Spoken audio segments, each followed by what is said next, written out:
قرآن پاک میں اللہ تعالیٰ فرماتے ہیں یا ایھا الذین آمنوا ادخلوا فی السلم کافہ، کہ اے ایمان والو داخل ہو جاؤ اسلام میں پورے پورے، جسماً و ذہناً، جسم کے لحاظ سے بھی اور ذہن کے لحاظ سے بھی اسلام میں پورے پورے داخل ہو جاؤ۔ ولا تتبعوا، اور تابعداری مت کرو، مت چلو خطوات شیطان، شیطان کے قدموں پر، شیطان کی تابعداری مت کرو۔ انہ لکم عدو مبین،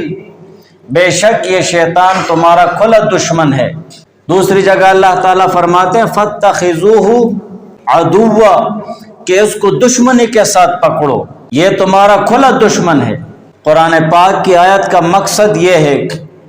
کہ ہمیں دین اور دینداری کے تمام احکامات کو اپنانا چاہیے، اور دین اور دینداری کے تمام احکامات پر عمل پیرا ہونے کے لیے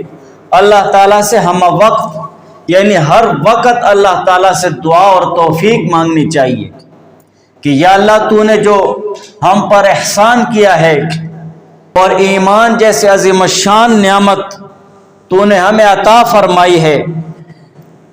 اور یہ تیرا بہت بڑا انعام ہے، بغیر کسی استحقاق کے، بغیر اپنا کوئی حق جتائے اور بغیر مانگے ہمیں اللہ تعالیٰ نے ایمان جیسی عظیم الشان نعمت عطا فرمائی ہے، تو ہمیں اس ایمان کے تقاضے بھی پورے کرنے کی اللہ تعالیٰ سے توفیق مانگنی چاہیے، اور اس ایمان پر اللہ تعالیٰ کا شکر ادا کرنا چاہیے۔ یہ ایمان تو اللہ تعالیٰ اس کسی کو عطا فرماتے ہیں جس کو اللہ تعالیٰ محبوب رکھتے ہیں، جو اللہ تعالیٰ کو پسند ہو